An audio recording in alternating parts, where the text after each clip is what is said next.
안녕하십니까? 참 좋은 안식입니다. 제가 이 얘기할 때마다 우리 항상 신집사님이 기도할 때 하시는 그 말씀이 생각이 나네요. 오늘 참 좋은 안식입니다. 오늘 우리는 우리가 지금 히브리서를 집중적으로 공부하고 있습니다. 히브리서 거기에서 지난번에 우리가 다 공부했던 것처럼 예수님께서는 아버지 하나님의 영광의 광채시여 본체의 형상이시라는 그러한 말씀을 배웠습니다. 오늘 그 말씀이 얼마나 깊고 얼마나 좋은 말씀인지 우리가 이 말씀을 다시 한번 생각해 보면서 이 말씀 가운데서 우리가 참 배워야 되는 교훈이 무엇인가를 한번 살펴보고자 합니다. 우리 다 같이 우리 하나님의 우리 이 말씀이 어디에 있는 거 여러분 다 아시죠? 히브리 1장 3절에 있는 말씀이에요. 누가 어느 분 한 분 찾아서 읽어주시기 바랍니다. 히브리 1장 3절. 히브리 1장 3절에 있는 말씀. 이는 하나님의 영광이 광채시요 그 본체의 형상이시라.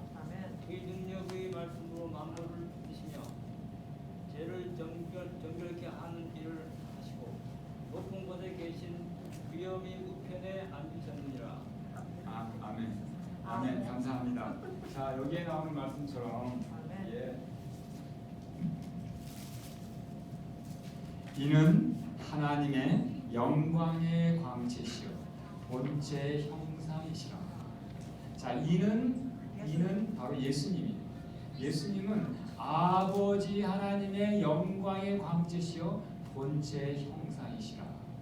그러면서 이제 그분께서 참 모든 만물을 창조하시고 하나님의 우편에 앉아서 온 우주를 다스리시고 그리고 온 우주를 이렇게 유지하고 계시다는 그러한 이야기를 여기서 합니다. 자, 여기에 보니까 하나님의 영광의 광채라는 얘기를 해요. 이 영광의 광채라는 말이 무슨 말일까요? 그래서 우리 영광의 광채라는 말이 무슨 말일까? 한번 조금 살펴보려고 합니다. 영광의 광채.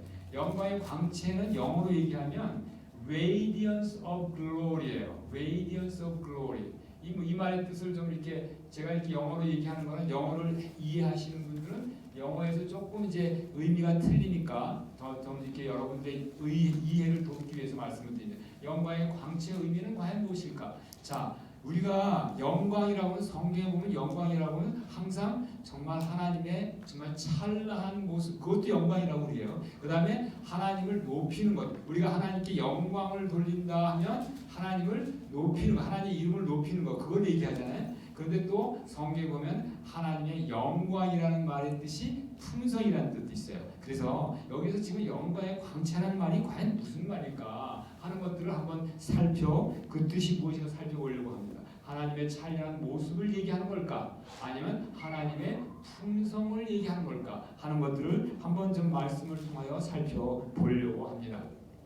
자, 하나님의 이 이사야 53장 2절에 보면 어떤 말씀이 나오냐면 그는이 예수님을 얘기하는 거예요. 예수님은 주 앞에서 자라나기를 연한 순 같고 마른 땅에서 나온 줄기 같아서 고운 모양도 없고 풍채도 없은즉 우리 보기에 흠모할 만한 아름다운 것이 없도다. 자, 이 말씀이 무슨 말씀일까요? 이 말씀이 바로 그는 예수님이에요. 예수님이 주 앞에서 자라나기를 연한 순이라는 게 뭐예요? 연한 순하고 마른 땅에 나온 줄기 같아서 이런 얘기를 하는데 항상 어떠냐면 우리 어머니께서 옛날부터 이렇게 키가 훌쩍 크고 빼짝 마른 사람 말고 그 다음에 이렇게 호리호리한 사람을 보고 뭐라고 말씀하셨냐면 그늘의 밀대 같다 그렇게 말씀하셨어요. 그늘의 밀대라고. 여러분들 그늘의 밀대라는 말 들어보셨는지 모르겠어요. 그늘에서 밀이 그늘에서 자라면 키만 뻗쳐보고 아주 약해가지고 흔들고 바람만 불어도 넘어지고 그래요. 그러니까 이걸 그늘의 밀대라고 하는데 그런데 여기에 나온 표현하고 비슷한 말씀을 하고 있어요. 마른 땅에 나와서 줄기 같으니까 이게 아주 좋은 땅 그리고 그 다음에 촉촉한 땅에서 나와야지 이 줄기가 실하고 아주 그래서 튼튼하고 하는데 마른 땅에서 나왔으니까 어때요? 줄기가 아주 연약하다는 거예요. 별로 볼품도 없고 바람 훅 불으면 넘어질 것 같다는 거예요. 마치 그늘에 밀대와 같다는 거예요. 이게 예수님이 그렇게 생기셨다는 거예요. 그리고 또 얘기하는 게 뭐냐면 그 예수님은 고운 모양도 없고 풍채도 없었죠. 우리 여기에 보면 여기 풍채 좋으신 분들 많이 있잖아요. 우리 여기 김장로님들 풍채도 좋으신데 이게 풍채 좋은 게 그러니까 이 김장로님에 비하면 저는 풍채가 좀 이게 좀 별 볼 일이 없어요. 그러니까 제가 근데 그걸로 인해서 제가 뭐냐면 예수님을 조금 더 많이 사는 거예요. 김장로님이니까. 좀 이렇게 생각을 한번 해보려고 합니다. 제가 스스로의 위로와 위안이겠지만 이렇게도 한번 그래 할 수 있어요. 제가 언젠가는 한번 그랬어요. 예수님 저는 키도 크지도 않고 그 다음에 생긴 것도 별로 잘 못생기고 그래가지고 저는 어떻게 생각했냐면 항상 제 외모에 대해서 자신을 가져본 적이 한 번도 없었어요. 그런데 언젠가 한번 제가 가슴 이렇게 말씀을 묵상하다가 이제 보니까 내가 예수님을 많이 닮았네. 이거는 얼마나 귀한 특권인가 이런 생각을 하게 됐어요.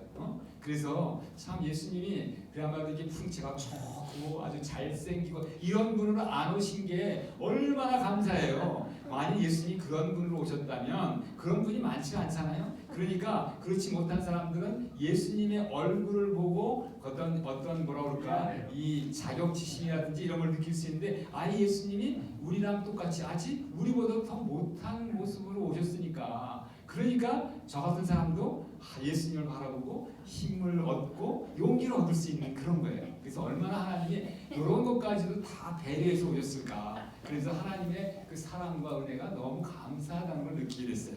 자, 그리고 거기에 또 보니까 뭐냐면 우리 보기에 흠모할 만한 아름다운 것이 없도다. 예수님은 겉모습을 볼 때는 절대로 와우 이런 사람이 아니었다는 거예요.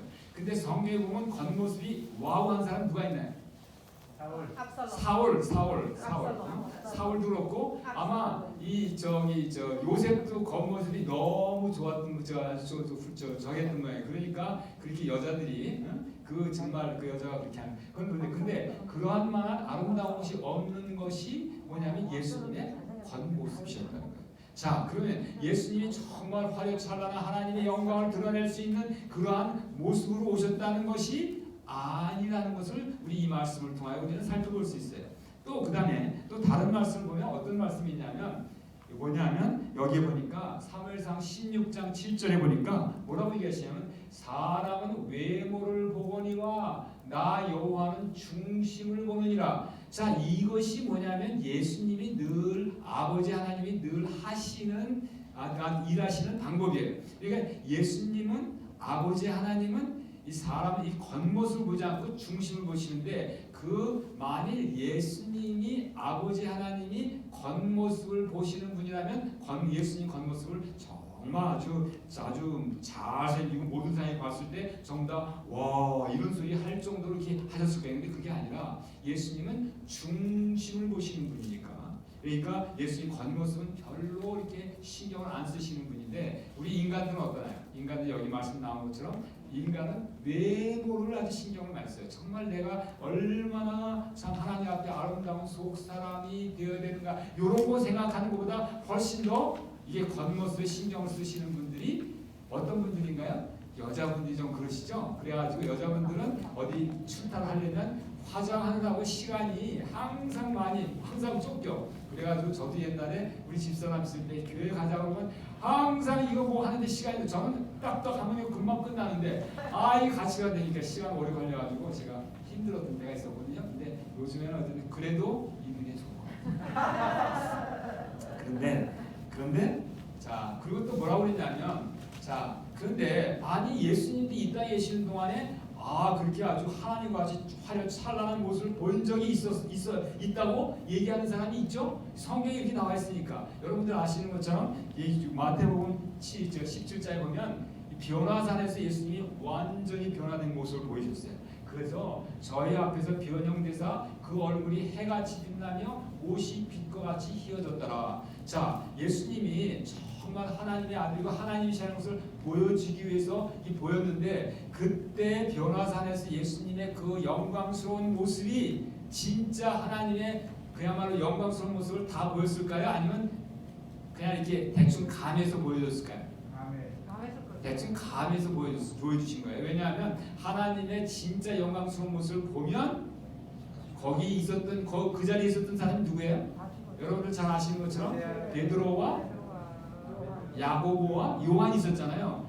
진짜 하나님의 영광스러운 모습을 다 보여줬더라면 거기 있는 세 사람이 죽었어. 다 죽어버렸어요.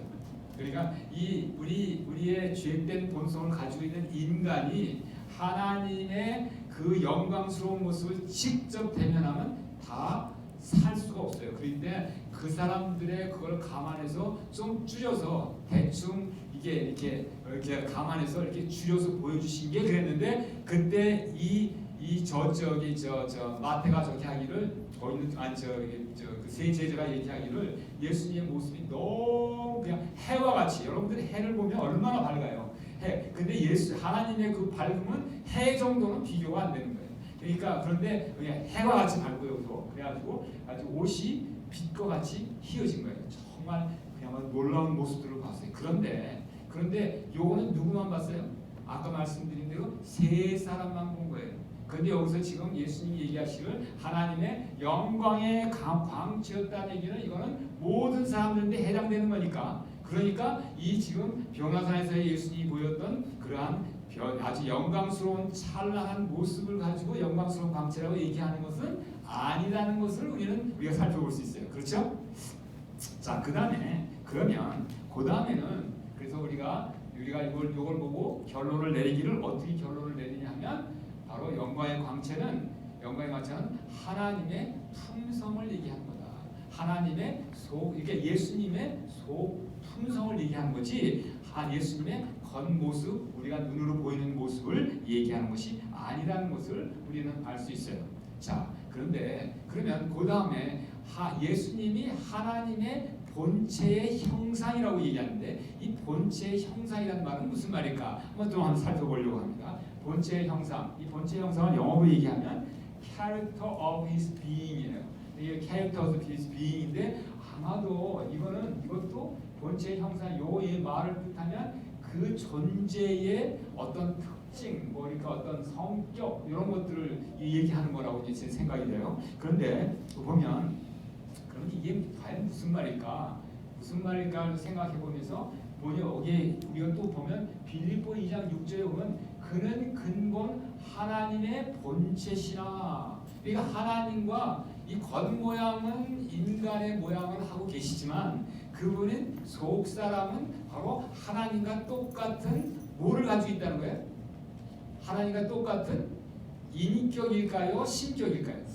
신격을 가지고 계셨다는 거예요. 그래서 이 본질적으로 하나님은 이 땅에 계시면서 예수님은 이 땅에 계시면서 완전한 인간이셨지만 동시에 완전한 하나님이셨다는 거예요. 그래서 그분은 본체의 근본 하나님과 속에는 똑같은 분이셨다. 그런 얘기를 여기 하고 있습니다. 그리고 그다음에 창세기 1장 26절에 보면 무슨 얘기가 나오냐면 우리의 형상을 따라 우리가 사람을 만들고 이런 얘기가 나와요. 우리의 형상을 따라. 자, 여러분들 아시는 것처럼 1장 26절에 보면 우리의 형상을 따라 사람을 만들고 그다음에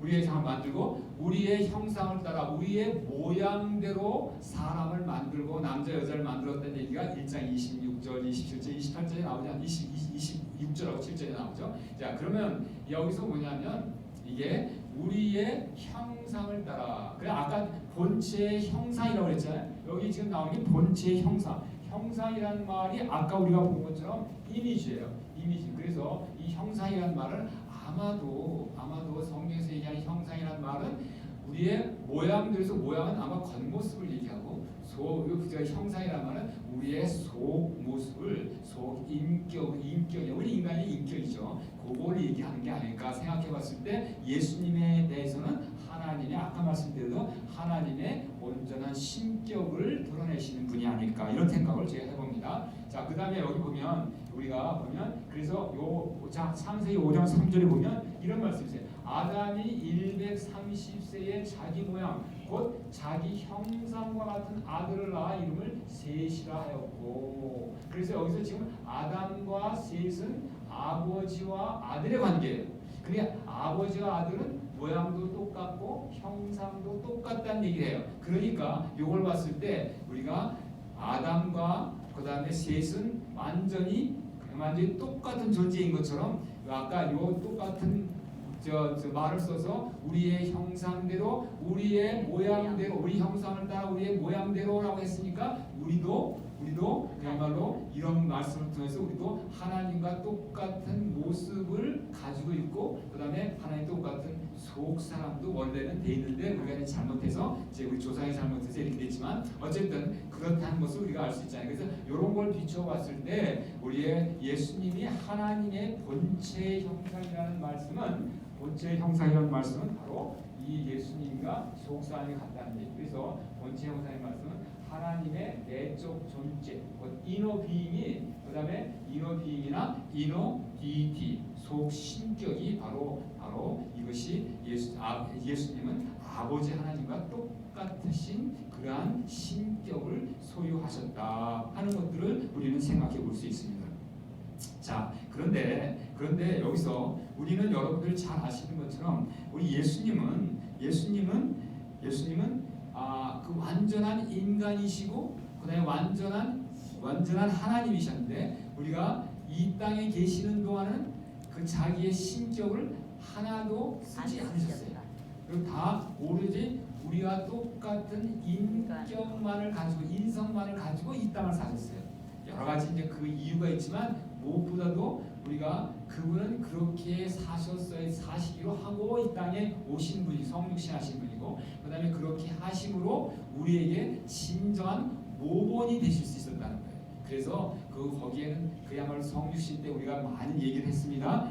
여기에 깊은 의미가 있다는 거 우리가 생각을 해보면서 자 우리가 다시 아까 한 것처럼 우리 히브리 1장 3절에 이는 하나님의 영광의 광채시요 본체의 형상이시라. 그래서 그러면 여기에서 지금 현재 이 히브리 1장 3절에 있는 이는 하나님의 영광의 광채시요 본체의 형상이라 이런 얘기를 하는 이유가 지금 하나님이신 예수님 얘기를 하려고 하는 걸까요? 아니면 성육신하신 인간 예수님을 얘기하려고 이런 얘기를 하실까요? 여러분들 생각 어떠세요?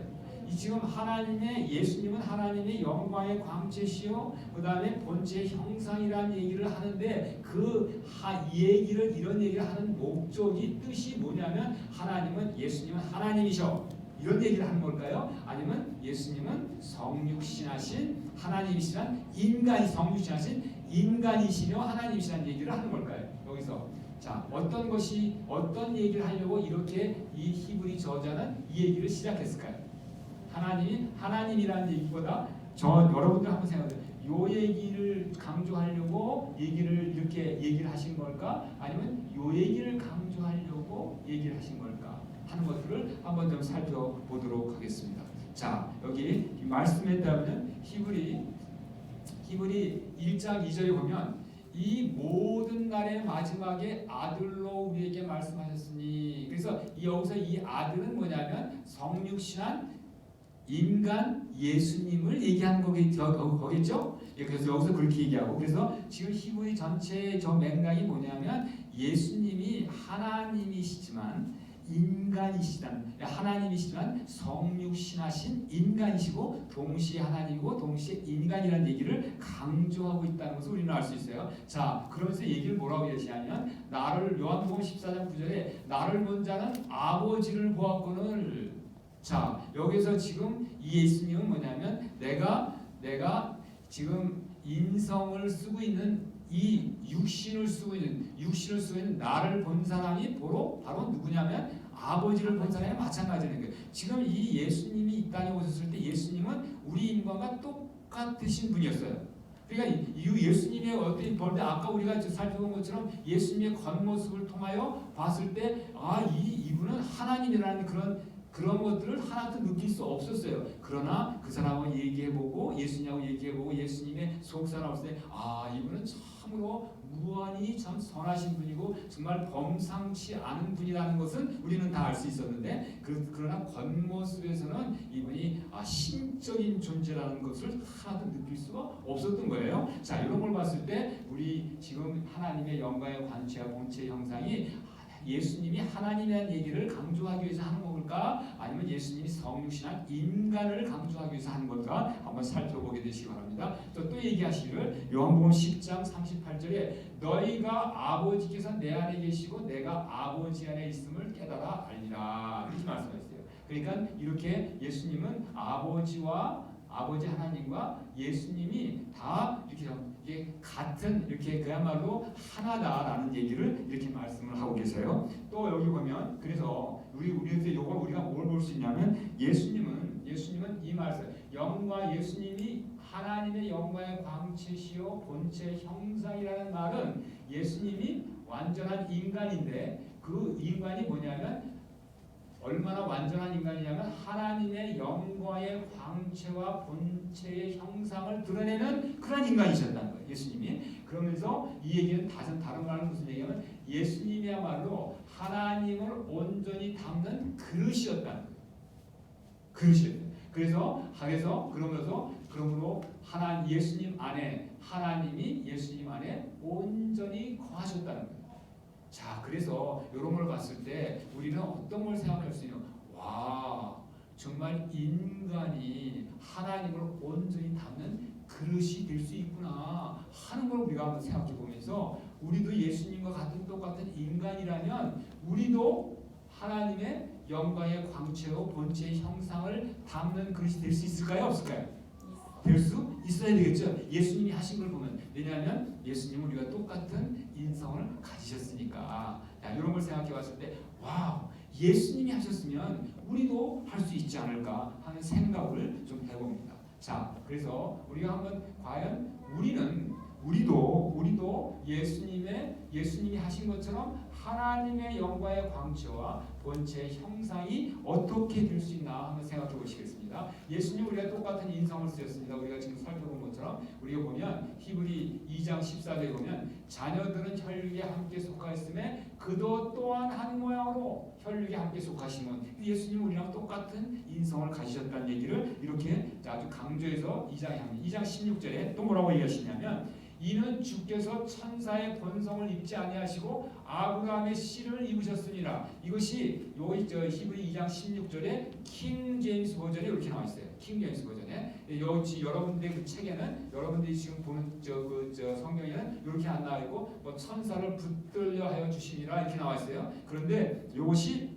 킹 제임스는 이렇게 나온 이유가 뭐냐면 거기 붙든다라는 그러한 말씀에 두 가지 뜻이 있어요. 하나는 붙든다는 것도 있고 하나는 누구누구의 본성을 입는다는 그런 뜻이 있거든요. 그런데 거기에 지금 히브리 2장에 있는 맥락을 전체를 보면 예수님이 우리랑 똑같다라는 그러한 것이 총체의 주제인 걸 생각해 봤을 때 이런 킹 제임스의 번역이 더 합당한 번역이라고 생각을 합니다. 그런데 어쨌든 그래서 여기서 말씀하신 것처럼 주께서 예수님이 천사의 본성 이게 뭐 입지 않고 뭐냐면 아브라함의 씨를 입으셨습니다. 이렇게 아브라함의 씨.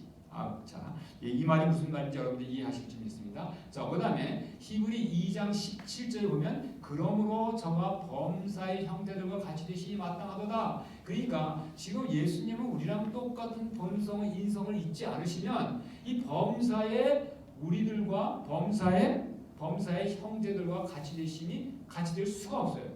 범사에. 자, 그래서 여기서 제가 한 가지 말씀을 제가 최근에 깨달은 걸 하나 말씀을 드릴게요.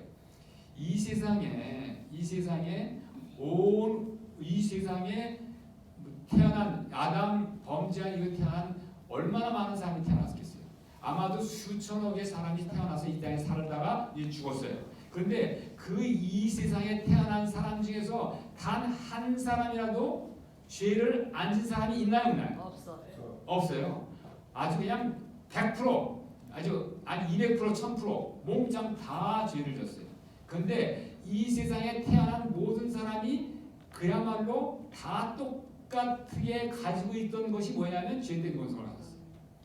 그러니까 죄된 본성을 가지고는 죄를 절대로 승리할 수 없다는 것이 그 예를 통해서 우리는 확인해 볼 수 있어요. 그런데 그 다음에 온 우주에 죄된 본성을 갖지 않은 선한 천사 그리고 그 다음에 온 우주에 있는 존재자들은 다 죄된 본성을 갖지 않았다고 믿어요 저는. 그런데 이 사단은 죄를 범했지만 사단이 죄를 범한 이후로 또 죄를 범한 온 우주의 존재가 있나요, 없나요? 제가 알기로는 성경에서 얘기하는 건 없어요. 오직 사단만 죄를 범했어요. 그런데 사실은 우리가 죄된 본성을 갖지, 그러니까 우리가 뭘 생각해 볼 수 있냐면 하와가 왜 죄를 졌나? 죄를 짓기 전에 아담과 하와는 죄된 본성이 없어요. 죄된 본성이 없는데도 불구하고 왜 죄를 졌느냐 하면 그 이유는 스스로 진 죄가 아니고 어떤 거예요? 사단이 유혹을 해가지고 유혹에 빠져서 죄를 진 거예요. 그렇기 때문에 죄된 본성이 없는 존재들은 사단의 유혹이 없는 한 죄를 질 가능성이 하나도 없다는 거예요. 그것이 뭘로 드러날 거냐면 바로 지금까지 그 온 우주가 창조된 이후로 죄를 진 존재가 사단밖에 없다는 거예요. 자, 그런데 사단은 그럼 왜 죄를 졌을까? 그건 성경에 뭐라고 하냐면 그건 비밀이라고 해요. 비밀. 그건 비밀이에요. 그건 정말 이해하기 힘든 거예요. 그런데 한 가지 제가 추측해 보는 건, 이건 추측입니다. 추측해 보는 것은 사단은 어떤 존재였냐면 하나님 다음으로 온 우주에서 존귀한 존재였어요. 하나님 다음으로. 그러니까 이 사단은 온 우주에 있는 천사장이었으니까 천사들이나 다른 피조물로부터 그야말로 아주 놀라운 존귀와 영광을 받았어요. 그래서 정말 이 사단을 보고 그러다 하다 보니까 그런데 사단이 느껴보기를 자기가 받는 영광과 존귀하고 아버지 하나님의 받는 영광과 존귀가 차이가 있나요, 없나요? 차이가 있잖아요. 차이가 있으니까 그렇게 그러니까 why not me라는 것이 생겨나지 않았을까 이런 생각을 제가 해봤어요. 이거는 이건 추측입니다. 그러니까 여러분들 그래서 사단은 이건 비밀이에요. 그건 아무도 몰라요. 모르는데 왜 사단이 애초에 범죄를 시작했는가? 근데 우리가 보면 그 교만이라고 그랬는데 이 교만이 어떤 교만이냐면 우리가 에스겔서나 이사야에 보면 내 별을 내가 하나님의 무별 위에 높이리라. 하나님보다 더 높아지고 싶었던 그 교만이 있었거든요. 그러니까 이 사단이 그만큼 높은 존재였으니까 보통 존재는 아예 꿈도 안 꾸는데 그런데 그야말로 굉장히 높은 존재였으니까 내가 조금만 더 해서 우리 하나님하고 동급이 되면 어떨까 이런 생각을 하게 된 것 같아요. 근데 어쨌든 그거는 제 추측입니다. 자, 그런데 그래서 우리가 이걸 볼 때 우리가 예수님이 우리랑 똑같으시려면 우리가 이 범사라는 것은 뭐냐면 모든 일에 예수님이 우리들과 똑같이 되시기 위해서는 예수님도 우리랑 똑같은 본성을 취하지 않으시면 우리랑 똑같이 될 수가 없어요. 느낌이 틀리니까.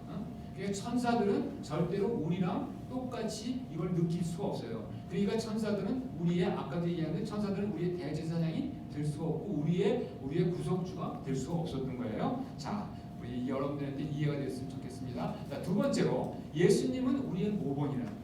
예수님은 우리의 모본. 예수님이 나를 따르라는 얘기 하셨나요? 했어요.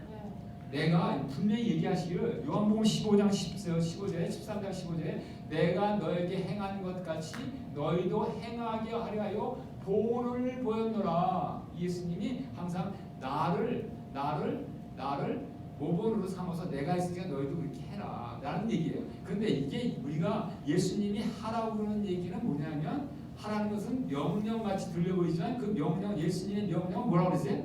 모든 명령은 축복이에요. 축복보다는 뭐냐면 예수님의 모든 명령은 하나님이 그렇게 해주시겠다는 하나님의 약속이라는 거예요. 약속. 이건 니네들이 내 본을 따르라라고 얘기하는 거는 그렇게 명령하시면 니네들이 마음을 나한테 주면 내가 너희들도 나처럼 살게 해줄게라는 하나님의 예수님의 약속이라는 사실이에요. 그거를 꼭 기억하게 되시기 바랍니다. 그래서 예수님은 정말로 우리의 모본이 되세요. 왜냐하면 우리가 똑같은 인성을 가지고 정말 하나님 앞에 단 한순간도 죄를 범치 아니하시는 그런 위대한 모본을 보여주신 그 예수님을 바라보고 정말 우리도 그가 살 수 있다는 그런 용기와 위로를 갖게 됩니다. 자, 그 다음에 세 번째로 예수님은 뭐냐면 아까도 본 것처럼 예수님이 뭘 말씀하시면 이 하나님이 내 안에, 내가 하나님 안에. 그러니까 완전히 뭐냐면 예수님의 그 인간 이 성육신하신 그 몸이 뭐냐면 하나님의 온전한 성전이었다는 거예요. 근데 우리도 마찬가지로 우리가 우리의 몸도 하나님의 성전이 될 수 있다는 거예요. 자, 고린도서 3장 16절입니다. 너희가 하나님의 성전인 것과 하나님의 성령이 너희 안에 거하시는 것을 알지 못하느냐. 그러니까 예수님의 성육신한 몸만 하나님의 성전이 아니고 여러분들과 저의 몸도 하나님의 성전이 될 수 있다는 거예요. 분명히 얘기하지 않습니까? 그래서 우리가 성전이라는 거예요. 즉 우리 안에 하나님, 성전이라는 말의 뜻은 뭐냐면 하나님이 거하시는 곳이라는 거예요. 이 여러분들 안에 하나님이 거하신다는 거예요. 여러분들 어디 안에 예수님이 하나님이 거하시나요? 가슴에? 자, 여러분들 가슴은 여기인데 가슴이 진짜 어디 있어요? 가슴은 여기지만 진짜 가슴에 마음이 있다는 마음은 어디에 있냐면 여기 전두엽이 있잖아요. 그러니까 우리 전두엽이라는 것이 얼마나 중요한 거냐면 바로 이 전두엽이 뭐냐면 하나님이 거하시는 우리 가운데 거하시는 장소라는 거예요. 그러니까 이게 그래서 이 전두엽에 아주 잘 보호를 하려고 이 몸에 있는 이 우리 머리에 있는 뼈 중에서 제일 단단한 뼈가 여기 뼈예요. 아주 잘 보호하기 위해서. 그래서 어쨌든 우리 하나님이 우리 안에, 우리 머리 안에 우리 참 영으로 거하십니다. 자, 여기 한 군데만 나오는 고린도서 6장 19절에도 그런 말씀이에요. 너의 몸은 너희가 하나님께로부터 받은 바 너희 가운데 계신 성령의 전인 줄을 알지 못하느냐. 우리 몸이 성령의 전이에요. 그래서 우리가 예수님이 그야말로 성육신한 예수님이 하나님의 영광의 광채시여 본체의 형상이 되셨던 것처럼 우리도 온전히 성령이 우리 안에 거하시면 한번 생각해 보세요. 우리가 하나님이 우리 안에 거하시면 우리가 당연히 하나님의 영광의 광채를 드러내고 하나님의 본체의 형상이 될 수 있다는 것은 당연한 거죠. 하나님이 우리 안에 거하시니까 실제로 계시니까 그러면 하나님이 우리 안에 계시면 하나님이 우리 안에 계신 것이 드러날 거 아니에요? 그 드러나는 것이 바로 영광의 광채요, 바로 본체의 형상이라는 얘기예요. 자, 그래서 우리의 몸이 하나님의 성전입니다. 자, 그래서 우리가 잘 아는 것처럼 우리 안에 내주하시는 성삼위가 가능한 거예요. 디모데후서 1장 14절입니다. 우리 안에 거하시는 성령으로 말미암아 내게 부탁한 아름다운 것을 지키라. 그러니까 우리 안에 거하시는 성령이, 이 말은 뭐냐면 하나님이 하나님이나 하나님의 사도를 통해서 우리에게 부탁한 아름다운 것을 우리 안에 거하시는 성령이 지킬 수 있게 해 주시겠다는 약속이에요.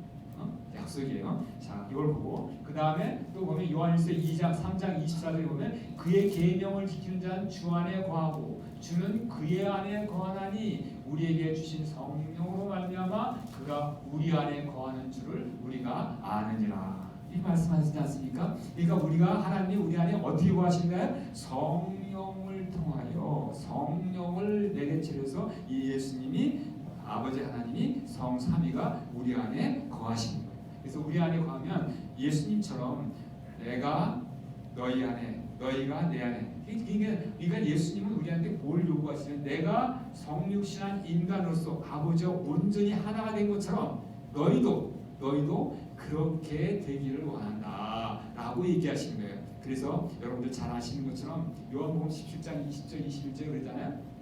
아버지요, 아버지가 내 안에, 내가 아버지 안에 있는 것 같이 저희도 다 하나가 되어 우리 안에 있게 하사 세상으로 아버지께서 나를 보내신 것을 믿게 하옵소서라고 기도하셨잖아요. 그러니까 지금 예수님은 우리를 그냥 예수님 자신과 하나님의 관계와 똑같은 관계 속으로 우리를 다 이끌어 올리기를 원하십니다. 이게 얼마나 귀한 특권입니까? 이게 얼마나 우리 예수님께서 니네들은 좀 나랑 틀리니까 조금 밑에 수준으로 그냥 머물러 있어. 이게 아니라 예수님께서 아버지 하나님과 누린 그 똑같은 관계를 여러분들과 저에게 그렇게 누리라고 얘기하시면서 그렇게 얘기하시는 건 아까도 말씀드린 뭐예요? 그것은 약속이라는 거예요. 우리들이 정말 그렇게 원하면 우리가 온전히 하나님과 하나가 되는 그러한 놀라운 축복을 주시겠다는 약속이라는 거예요. 얼마나 감사합니까? 이거는 오직 인간한테만 주어지는 거예요. 이런 축복은 천사들한테 주어질 수 있을까요? 없을까요? 없어요. 천사들은 이런 축복을 아예 받을 수가 없어요. 그러니까 이런 축복을, 이런 특별한 축복의 허락을 받을 수 있는 존재는 온 우주에서 인간들 뿐이라는 거예요. 이게 얼마나 귀한 특권입니까? 그러니까 그야말로 하나님이 뭐라고 얘기하시냐면 너는 나하고 그냥 같은 거야. 그래서 우리는 결국 뭐냐면 하나님의 권속이에요. 하나님의 가족이에요. 이게 얼마나 귀한 특권입니까?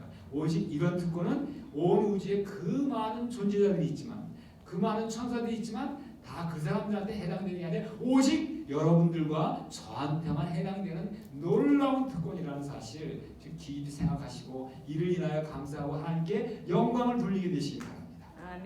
아멘. 아멘이십니까? 아멘. 정말 아멘입니다. 네. 자, 그래서 요한일서 4장 3절, 17, 13절도 이렇게 얘기합니다. 그의 성령을 우리에게 주심으로 우리가 그 안에 거하고 그가 우리 안에 거하는 줄을.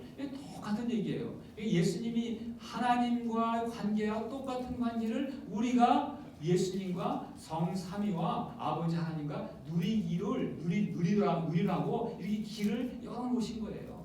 우리가 정말 그렇게 할 마음만 있으면 내가 그렇게 해줄게. 너와 나는 똑같아. 이게 보통 일이 아니에요. 보통 일. 자, 여러분 보세요. 우리가 결혼하게 되면 어떻게 돼요? 결혼하면 부부는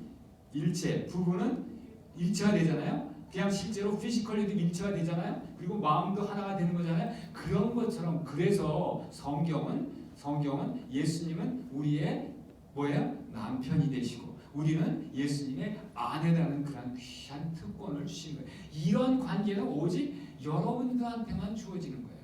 이거는 천사, 그 다음에 다른 우주에 있는 다른 존재자들은 꿈도 생각도 못하는 그런 특별한 관계라는 거예요. 자, 이런 그래서 한번 생각해 보세요.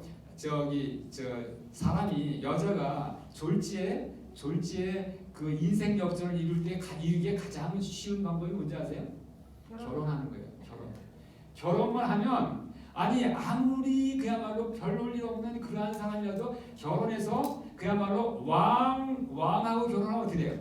왕비가 되는 거예요. 왕비. 그 나라의 국모가 되는 거예요. 그리고 아무리 그야말로 가난하고 아무것도 없는 사람이라 할지라도 결혼만 딱 하면 아주 큰 부자하고 결혼하면 그 부자가 가지고 있는 재산, 그 다 부자가 되는 권리가 누구도 있어요? 그 부인도 있는 거예요. 부인도.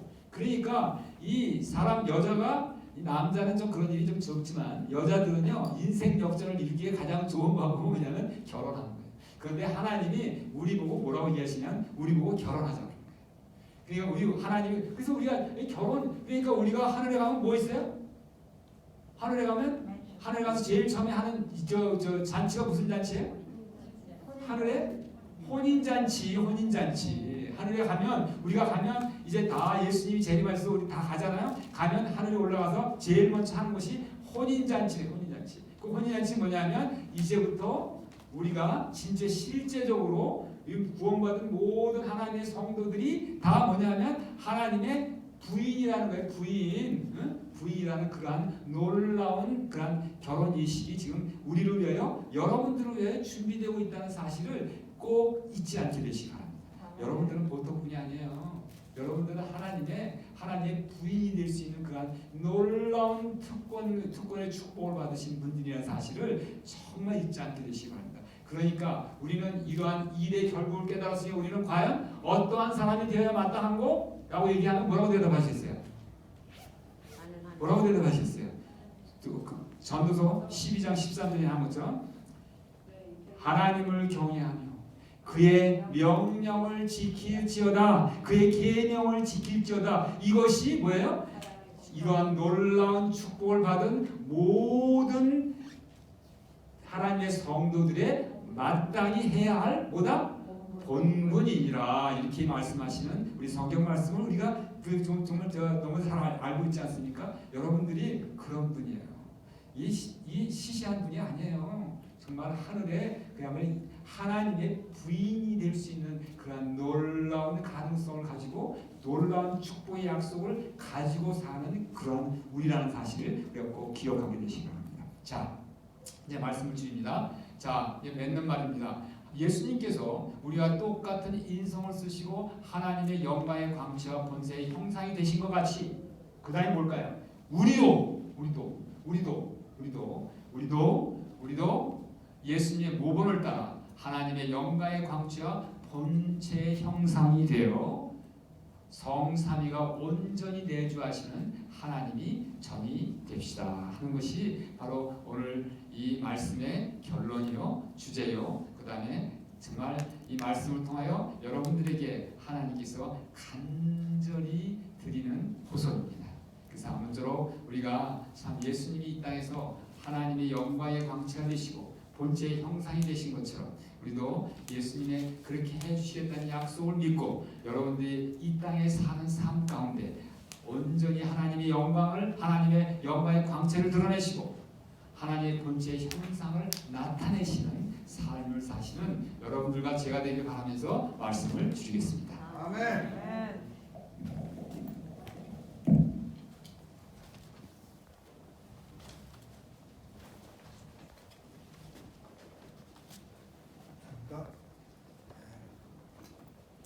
같이 일어나셔서 627장